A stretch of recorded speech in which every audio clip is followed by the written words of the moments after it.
Yeah, African experience is how you would want it to be. Yeah, that's my opinion. A lot of us, we complain too much. A lot of us want things easy, ready made. I guess maybe because we came from a society where things are that way. But your experience here is how you would want it to be. If you come here with no sense of purpose, if you come here not knowing why you come into Africa, and you just follow a trend, you may not have such a good experience here. If you come here and you don't want to associate and assimilate, if you come here and you don't want to, a favorite word, like get off your high horse, you're not going to have such a good experience here. And of course, you're going to get frustrated. If you come here and you don't realize where you are, it's not going to be such a good experience here for you. And of course, you're going to get frustrated. And even me, I'm here, and I know why I'm here. I know why I was coming here. I know what I want from here. And I was able to adjust a lot easier. And even times I had times of frustration. But one thing, like I said, as long as you know why you're here, so when you have moments of frustration, it's not going to deter you from continuing this journey. But if you don't, it will. This is the African Zombie. Welcome to my YouTube channel. If it's your first time here, welcome. Give the video a like, leave a comment, and please subscribe to my YouTube channel. My returning subscribers, I appreciate you guys. Thank you for always supporting me. Thank you for commenting on my videos. Thank you for watching my videos. I appreciate your help. I'm going to pray. Yeah, and as you guys know now, I follow Islam. I'm gonna do a teaching. I'm gonna do a video on why. I will try to get in depth as to why I follow the path of Islam. Yeah. Why am I here in Tanzania? Tanzania, to me, like I said before, Tanzania is a place that fills me with a sense of belonging, a sense of stability, alignment, focus, healing. You understand? To me, this place is magical.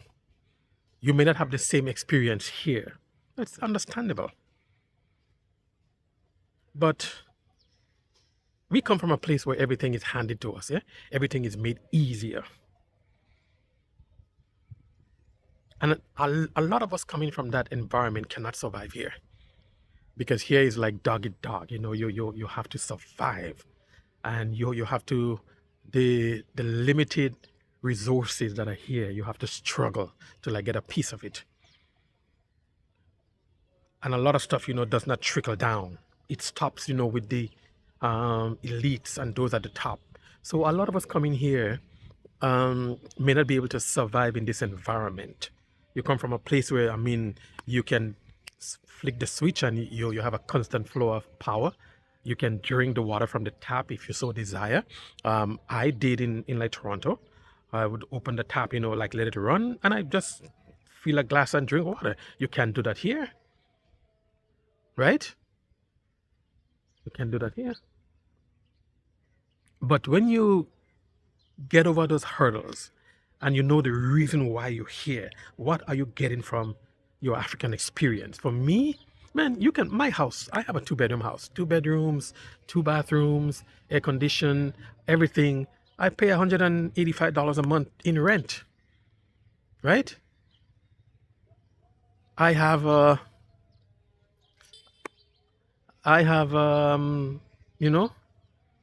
yeah, you can rent a house here for $1,000 a month, whatever. And this is the thing, my budget here in Tanzania used to be $800, right? I just increased it to $1,100. Why? Because I want to travel more, right? I want to travel more, and I want to be able to enjoy my experience here. So in Toronto right now, a one-bedroom apartment when I left was $1,700. I guarantee you now it's up to like $2,000. $2,000 a month can pay my rent here for 6 months. Yeah? Eh, The cost of living here is so much better. You understand? What you need to live in like North America, say for example, you need $4,000 a month. Man, you can cut that budget down and you can live here in Tanzania. $2,000 a month. It depends on the kind of lifestyle you want. For me, I'm comfortable where I am. Um, I, you guys know, I live semi-rural, so it's for me it's good. See, guys, you may think that oh, I have access to this, I have access to everything that I need. But let me ask you something, eh? And this is fundamental. How is your quality of life? How is your emotional state? I'm just asking, I'm not telling you that you have to pick up and move to Africa, but I'm just asking. Because a lot of us, procrastinate. A lot of us have doubts, eh? A lot of us want to go on our own journey, wherever it is. We want to go on our own journey, but because of fear. How is your emotional state? You know, told you in Toronto, I was suffering from anxiety and depression and whatever to me. And I know a lot of us are in that state. Here, you can step outside, you can have fun. There are things you can do. For me, I love traveling Tanzania. For me, that's what I like because I love this country. I like traveling Tanzania. And it fills me with joy. Yeah, so you have to know why you're coming to Africa. You have to know, guys. I mean, life here is easier for me, right? And for a lot of people. Because we are able to look over the bumps in the road. We don't nitpick. We know where we are, this is where we are, this is how things are, and we adjust. So if you're able to adjust properly and accept your environment, accept where you are, accept that, hey, Dorothy, I'm no longer in like Kansas anymore. And guys, you'll have a wonderful experience here. Your budget would go so much further here. And in this day and age now where you can find work online, man, there is no reason for you to stay in North America, Europe, wherever you are, to suffer, to deal with all the stress and anxiety and stuff that comes with living in such an environment, right? The politics right now is so nasty and everything over there, man, to me and to a lot of people and to a lot of you who are watching me, right? um, Healthcare here, there are good doctors here. There are certain things, that you figure, oh, let me go back home till I get checked up. Yeah, there are good doctors here, right? When I go to my doctor here, it's a young Tanzanian doctor, yeah? And when I go to the doctor here, man, they take time and talk to you. Back in Toronto, 20 minutes, man. And you can only limit, they tell you, only limit your condition to, only limit your visit to one condition, yeah? When I go to the doctor here, man, the doctor talks to me about it, he talks to me. And I'm thinking, oh man, there are people outside, but because we are conditioned to our visit being like 20 minutes, whatever, half an hour tops. But here, the doctors, they talk to you, man. So for me, being in Africa, it's a blessing. Every day I wake up, I'm in Africa, it's a blessing. Well, let's stop bother me, man. Yeah? Well, let's stop bother me. You rise above it because I want to enjoy this experience. But if you come here and you want to hold on to the North American, Europe, ideals of how things should be, you won't enjoy your African experience. You're going to want to leave. You understand? And one thing I always said, the other people who is not melanated, they survive in here. So if they're able to survive here, why can't you? Why can't us? Man, come on now. I'm not going back to North America to live permanently.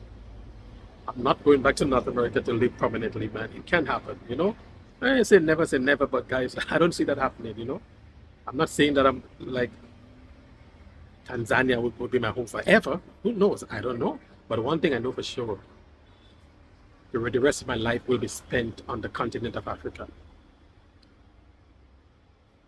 Inshallah. I'm loving my experience. I'm telling you guys, like I said before, this is the best time of my life. I'm in my early 50s, and finally I'm enjoying life to the fullest on my term. Ah, when I talk about this, I get emotional because it is true. It's true. I don't have to worry about any bills. Guys, I tell you, my rent, 1 month's rent in Toronto, 1 month's rent that I collect in Toronto can pay my rent here for 6 months. This is the biggest expense that we have. If you work in Toronto and you're like getting $4,000 a month in salary, if you're lucky, right? Um, Half of your salary is gone in rent. You talk about food stuff, you talk about childcare. You're not talking about all these necessities that you need. How are you surviving? Just imagine, in Canada right now, I believe that the like minimum wage is $15 per month. $15 per month is, I mean, $50 a month. Yeah, right. $15 per hour. It's the minimum wage in Canada right now. How are you surviving when a one-bedroom apartment costs you like $1,700 to $2,000 a month? How are you surviving? All of that leads to stress and anxiety when you know that you are not making enough money to pay the bills and you may have to work like two jobs just to survive. It affects your quality of life. It affects your family. It trickle down. The anxiety, the depression, the neglect, everything, guys. It affects you. I'm having a good time here on a budget of $1,100 a month. And trust me, when I was $800 a month, I was still having a good time, right? But I need to have that like little cushion, that like little nest egg. So I upped my budget to $1,100 a month. I can go out, I can eat out, I don't say eat out, I can go to any restaurant that I choose. I to eat out. I can go out and have fun. I don't party, go to clubs or whatever, but they are there and you can do that, man. It is so much easier to live here in Africa once you get over that hurdle. You know where you are, you accept it, and you enjoy life. This is the African Zombie. Thank you for watching my video. Continue sharing with me as I bring you like content, life, my life here in Tanzania, East Africa. Bye for now.